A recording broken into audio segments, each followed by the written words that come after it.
military confirms has gone missing today. They are still looking for it. And in the last few minutes, Elting, we can confirm, as I've just been suggesting, that a search party is currently being dispatched to the site of the crash to possibly look for survivors, indeed, because in times like this, that's what you're hoping for, that you would find survivors. There are a total of 8 people who were on the flight that had gone off the radar as far as the Ghana Armed Forces is concerned. That plane, that helicopter may have crashed, but we have been told now that as it is the practice, the Ghana Armed Forces is dispatching a team to look for, search, possibly rescue those who may still be alive on the back of what has happened, and a few more things that we know tonight. And if you look at the program itself, we've made that disclosure earlier. The president himself was supposed to be there, right, at this particular event. We don't know what plans were afoot for him to get there in terms of transportation. Either he was going to use the same helicopter or drive there, but it looked highly unlikely he was going to drive. Either he was going to fly or going to by plane or by this particular helicopter, because he had another program that he had been scheduled to attend today. We know that program, from what we're hearing, had been cancelled. And the only official confirmation we have tonight is from the Ghana Armed Forces that indeed something had happened. Our reporters are all over this. We'll get Maxwell to talk to us, and that there is Bright, who's heading to the crash site for us to get further clarity on this. I want to bring you the Ashanti Regional Minister confirming the emergency, and we'll get that for you if you're just joining us tonight. The Ashanti Regional Minister has confirmed that there is an emergency, that he had to leave the event abruptly to attend to. And as I've just said earlier, because he's the chair of the Regional Security Council, that is what you expect him to do. Right. He had to take this as an emergency, and that is exactly what he had attempted to do. He left, but that program continued. The Lands and Natural Resources Minister sort of held the fort. Right. He was the main character there. The original plan was that the Lands and Natural Resources Minister was supposed to have been surrounded by many more of his colleagues who are part of this joint efforts to deal with illegal mining. And we know the Interior Minister, the Defense Minister, the Environment Minister, all of them were part of the initiative to try and deal with this menace called illegal mining. And they were all supposed to be there because this is a major national assignment, all part of the efforts to try and deal with the illegal mining issue. And this was the Responsible Cooperative Mining and Skills Development Program. That's the program that they were launching, and all these individuals were supposed to be there. And he obviously took charge after the Ashanti Regional Minister had left to try and deal with the situation because he's the Regional Security Council chair and had gone to take care of what is happening. Shortly, we'll get a bit more once our colleague Bright gets to the scene. We can give you a bit more clarity and get you live footage of what has happened or may have happened to this helicopter in your shot in the background, because this is a shot that we know. This helicopter we know from the Ghana Armed Forces is what they call the Z9 helicopter. The Z9 helicopter is something that we need to sort of understand what indeed it does. But the Ghana Armed Forces has been kind enough to give us a sense of this helicopter and what may have happened to it. As we speak tonight, the Ghana Armed Forces themselves tell us that they have lost contact. And this is something that was issued some time back. What they're trying to do now is try and locate the helicopter. We now know that they also have dispatched a team to the site to try and recover what they can, but also a rescue mission of a sort, which is the priority as we speak today. The president himself is a commander-in-chief of the Ghana Armed Forces. And something like this, he will be briefed almost immediately, right? Almost immediately. And that is something that he would have been briefed on. What we're going to do is to try and get you a bit more about this particular helicopter in question and what it is for. I want to get in Loretta. I think a few additional things that we are getting. we need to be obviously being very circumspect, of course, about what we know, because this is something that is unfolding. There's a lot of speculation out there that we cannot confirm for you. What we can confirm are a few things, and many of you are tuning in and wondering what's happening. Let me go through for you what we know. The Ghana Armed Forces has confirmed a few things. The first thing we know is that they had a helicopter that departed Accra at 9:12, headed to Obuasi in the Ashanti region. That is 9:12 a.m. this morning. Now, that helicopter, shortly after takeoff, the Ghana Armed Forces confirmed that they then lost contact with the helicopter in question. So the helicopter went off radar. What they're trying to do now, again confirmed by the Ghana Armed Forces, is to re-establish contact with this particular helicopter. A few additional things we know that they confirmed is that there were 3 crew members on board. There were 5 passengers on board. The helicopter in question is called the Z9 helicopter. This is something that has been in service for quite a while. So this is a helicopter that we expect that the Ghana Armed Forces would have trusted. And if you know the very strict maintenance regime that helicopters will have to be subjected to, this is something that they would have done quite an extreme work on in terms of the maintenance of this particular aircraft, indeed. And so this is what was departing to the scene of this very major national event that the Lands and Natural Resources Minister was chairing, because he obviously oversees the fight against illegal mining. And also at the event was the chair of the Ashanti Regional Security Council, the regional minister, and we'll bring you his confirmation. That was the first time we got wind that something may be wrong, something possibly very catastrophic may have gone wrong with this particular helicopter, because he confirmed it was an emergency. Listen to him.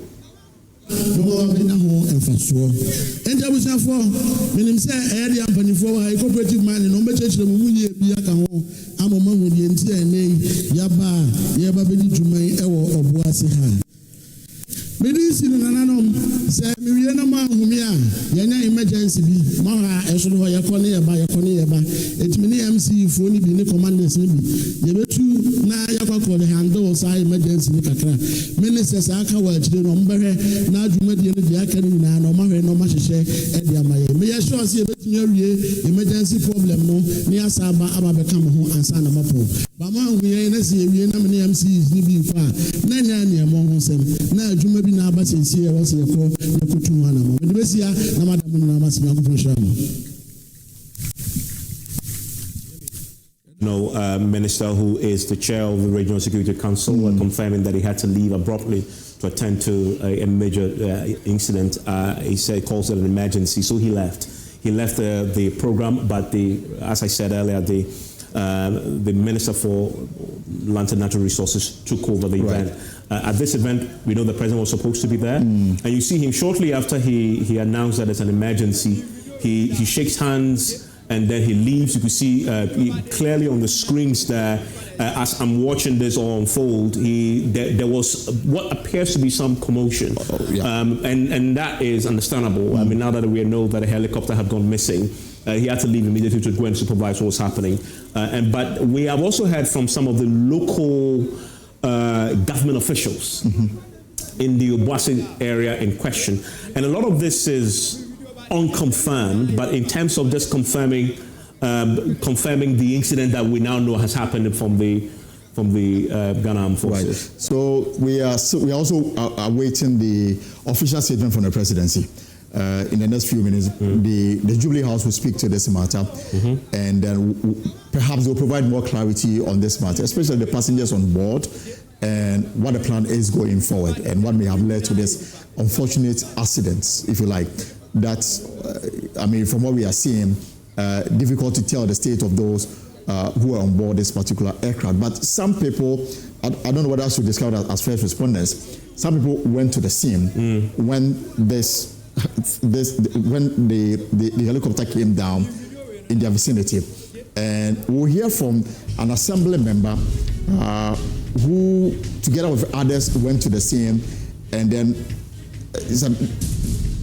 right. So let's see if we can bring the assembly members' account on as to try to make sense of what really happened.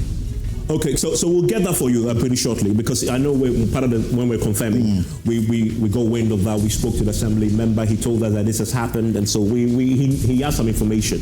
The thing about that is we also know that we've been speaking to some of the police officers on the ground themselves, who has also confirmed to us that this has happened, and they had seen the flames of the helicopter when it first appeared to have crashed at the time.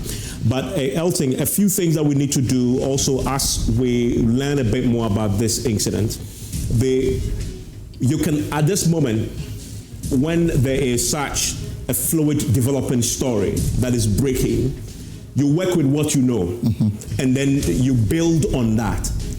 So one of the first things we know, as I've said, is that it is Z9 helicopter. So what are we learning? What do we know about the Z9 helicopter, right? That is important. It gives us a sense of what we're dealing with here in terms of the quality of the helicopter in question, how long has it been in service, etc. We know that this is a Chinese-made, and for those who know this helicopter, it's supposed to be a Chinese-made military utility helicopter, right? So this is something that you can use for quite a bit. It's quite agile in the way it operates. And its full name is actually called the Harbin Z9, okay? And it's twin engine. It's multi-purpose utility helicopter. So this is something that is very efficient, has a very good track record in terms of flying and ability to maneuver, but also to do multiple tasks.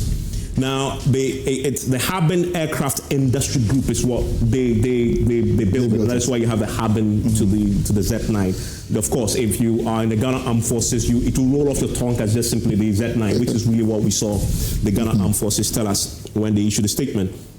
But the Z9, interestingly, is based in the French Eurocopter AS365 Dolphin, specifically the SA365N, and was produced under license in China starting in 1980. So this also traced way back. It's not one of your latest fifth generation helicopter that we see, for example, deployed in advanced countries. Like the Tomahawk, not Tomahawk, it's a missile, like the Black Hawks of this world. No, it's in its own terrain. A country like Ghana can afford it, and we've maintained it quite rigorously and robust over the period. Now, over time, China indigenized this design, right, resulting in variants such as the Z9B, right? And this is the latest incarnations of the Z9, the helicopter in question that we've been talking about, and then the Z9W, right? So they have, over the period from the Z9, which is the basic one we've been talking about, which is involved in this major incident, has gone off radar. The search parties after it, they have evolved it, right? They produce a bit more of the Z9B and the Z9W, right? And it has a pilot and a co-pilot can fly it, obviously, but we know now that there were 3 crew members, right, on board. The passenger capacity is quite significant. 8 to 10 troops. That's quite big. Yeah, 8 to 10 troops can fly in the Z9. And that is why we're now learning that, of course, there were 5 passengers in it with room for more. And as we've heard, there was a likelihood that the President possibly could have also flown with them to this particular scene of the national event in question. So this is a helicopter that really can carry quite a bit of load. This is what we know about the Z9. Well, I've been on some of them before. I remember, I think about 3 years ago when the MPP was in government. Remember the matter that took place at Kintampo where some people died from flooding and other matter. The Vice President had to go and visit them. So we went if I'm not mistaken, a similar aircraft too. So we're a lot, about 10 to 15 people were on board. And it is said that it doesn't fly so high. So sometimes even on board you can have access to internet, telecommunication and stuff. And it's not surprising because if you read about the Z9, one of its biggest attributes is reconnaissance. So they can use it for reconnaissance. Right. But if you do reconnaissance, you're not going to be flying that high because you need to be able to observe what is happening beneath you. Yes, and because usually for short distance travel, there's so much noise in there that you are given a headphone just to protect your ears from. So typical when you're in the cabin of a helicopter. Exactly. So it doesn't fly so high, and it is unfortunate that this is what we've come to as far as this matter is concerned. Yeah, I mean, and interestingly, we've been talking about the rescue efforts that may be underway right now, dispatching the team there. The Z9 also is very good for rescue missions. Okay. Right? And so you'll be expecting that, I don't know how many the Ghana Armed Forces will have as part of its fleet of helicopters, but if they want to get to the scene very quickly, they may dispatch one more Z9 helicopter to the scene of this particular possible crash. And often in Air Force terms, if you lose a craft, if you lose it off your radar, it's a sign that something is gone wrong. Often catastrophically. Because helicopters don't just drop off radar. They just do not drop off radar, which is what the Ghana Armed Forces is confirming that has happened. They would have tracked it all the way. Also because it was on a high-valued mission carrying high-value passengers. And by the way, that is the government's chief spokesperson, Felix Kwachifosu, in your short live, and this is because we're expecting that there may be an official announcement, an emergency national address that he may speak to. The president may decide to speak to it, considering the gravity of what is happening. But we're expecting this to unfold. And if you're just joining us here on the Joy News channel, what you're watching is a live footage from the Jubilee House, and you see there Felix Kwachifosu about to address the country on what has happened over the last few hours today. Whatever it is, we are not far away from getting the specifics of this. We're not far away from getting because the specifics obviously maybe for the Ghana Armed Forces, because they've declared this helicopter missing, they won't be able to put out a lot of information. Otherwise, we will have the manifest to tell who were on board this particular aircraft. But because they say that for now it is missing, that's probably the reason why we are not getting more information from the Ghana Armed Forces. But perhaps, as far as governance is concerned, obviously they know the state of the individuals who are on board, and perhaps that's the reason why this news conference is happening in some fear. And you can clearly see the body language of Felix, clearly dejected. Yeah, so the body language tells you something really, had gone on, and it's not something that everybody should be happy about. So, preparation underway. You can also see Standogwe, Deputy Chief of Staff, getting the place ready for this very important news conference. Once you see Stan directly involved, we may be the president himself coming to address. It's possible that we may hear from the president himself because you see Stan involved. If it was an ordinary press conference, I don't expect to see Stan anywhere near that because Felix and his team would have just set the stage up for this to happen.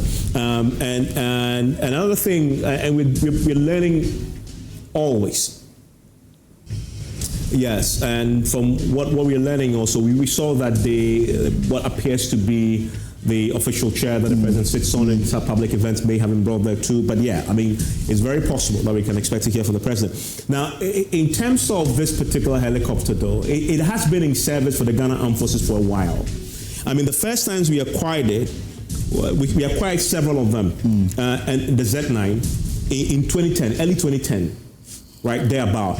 The fundamental reasons at the time why we acquired it, remember that we began commercial production of oil in 2010. So we acquired the Z9 at the time to help with our offshore monitoring activities. At the time, we have deployed our first FPSO. And the FPSO is such a very expensive, piece of vessel that it was essential at the time to have our Navy, the Ghana Armed Forces coordinate in ensuring that its protection and safety, etc. So that is at the time, early 2010s, where we acquired the Z9 helicopter, which currently is involved in this major incident to link to the oil and gas sector support. But there was also a time that we deployed it for peacekeeping operations and other military uses, right? So we have used it for a long, long time. Okay. And as this unfolds, we will begin to sort of learn more about what may have happened, right, to this, what looks like a very efficient aircraft, helicopter in the fleet of the Ghana Armed Forces. Now, it's such a devastating news to learn that a total of 8 people 8 people were on board and may have been affected by this. And as we've been saying, it's absolutely premature for anybody to come to a conclusion as to what may have happened to those on board. What we can tell you for setting tonight is that the Ghana Armed Forces, working with the other agencies, are doing everything they can to get to the scene, but also to activate rescue efforts as far as this is concerned. And of course, for those of you just joining us and wondering what this is all about, and as we watch there on your screens, our reporters driving to the scene of this crash, so we can get you the very latest information on this. And you see on your screen also the very first live footage of what appears to be a crash. The smoldering remains of a Z9 helicopter also in your shot. And for the first time when we're, of course, breaking news such as this, I'm holding my phone, you are holding your phone. Why? Because very unconventional. Because information is coming in every second. This is very fluid indeed. Trying to get the very latest on this as it unfolds for you. And so the curse of a journalist doing a breaking news cycle such as this, major one, is that you will not get everything right. But what we're trying to do is to stay within the parameters of what we know. And the news conference that is going to be held shortly from the Jubilee will fill in the blanks for us. Because we're working off sources. Yeah. And until we can confirm, we are not telling you. And so, yes, you may have heard stuff. Yes, you're pushing us to say confirm, but we can't. Unless we know for certain, we can't tell you. We told you what we know. And Evans, I also see a lot of speculations on social media. Yeah. The rumor mill is at its peak. People are mentioning names as possible passengers on the flight. It would be difficult to put out any name out at this very moment. We don't even have the manifest to start with. We didn't put out the name there. And I'm sure that's the reason why the news conference likely to be addressed by President John Mahama will put to rest all the questions that you may have on this particular matter. But what is clear is that the Ghana Armed Forces is reporting a missing helicopter. We've got video of a helicopter that came down, caught fire, and we've seen shattered bodies of some individuals who are on board. It is still an allegation as of this moment. The military himself is not providing additional information beyond the fact that the aircraft went off radar, and as we speak now, they've not been able to identify it. It took off from Accra at 9:12 a.m. Going to Obuasi in the Ashanti region for this community mining program. The Ashanti Regional Minister confirmed that there was an emergency, the reason why he had to cut short his attendance to that particular program, and then went off. But the program went off successfully. The Lands and Natural Resources Minister saw it through. Now it is emerging that there is some truth to the allegation that or the rumor that we heard. The confirmation, we are waiting for an official announcement that will come from the presidency, President John Mahama, in the next few minutes. And then, of course, we will start the questions and then the reaction that will come out of it. But clearly, this is a Black Wednesday for the Republic. And one of the things that we want to do for you is try and get the help of Google Earth. Right. Because we know this area is called what again in the Ashanti region? Akrofom, Adansi Akrofom. And that, by the way, is a Google Earth image of this Akrofom area where the helicopter may have crashed. One of the things you immediately notice is the vegetation on your screens. So this is a heavily forested area. It looks like from the Google Earth images that we are now showing you on the television. It looks like a very heavily forested area. Even from the live vehicle footage that we are bringing you right now from our correspondent driving, you see both flanks of the road is heavily forested. And you see that in your shot there, right? And this is the area in question in your shot of this is Adansi Command. The claim is that this is the exact spot the aircraft may have come down. Okay, and I just want to show you in this place in question. This is the area here in question. This is Adansi Command area. That is the exact area where the plane may have crashed in the area. And we are zooming in for you. So you see the heavily forested area around it, but then you have this small patch of settlements, a bit dispersed in the middle of the forest. And this area may be the area where the helicopter may have crashed. Right. Today. And Elton, you know this area. You know this general area, right? You can say that. You're not surprised that it's this heavily forested, right? It is, and it's clearly a mining area as well. So you see a small community in the middle of a forest. That's at least according to Google Maps. That's what we are seeing. And even actually, the video in circulation, you will see that it actually fell into a forest. I mean, it came down with some trees as well, and then caught fire in the process. So the entire enclave is at Dansia Krofum. But the exact spot, according to the information we are getting, is at this is the area here that you're looking at from this Google Earth map. And the thing about it is, because it's heavily forested areas aren't good for helicopters. No. Because of the propellers. And so if a helicopter is going down and it's going down in a heavily forested area, it often doesn't end well. But the thing is also that maybe they will provide more clarity on what may have happened. Yeah. Because this is quite far from where the program took place. Okay. Quite far, at least about 45 minutes to an hour drive from this place to Obuasi Township. Okay. So unless maybe a technical or a mechanical fault could be attributed to it, it will be difficult to understand why it came down at this particular area, which is about an hour drive from Obuasi.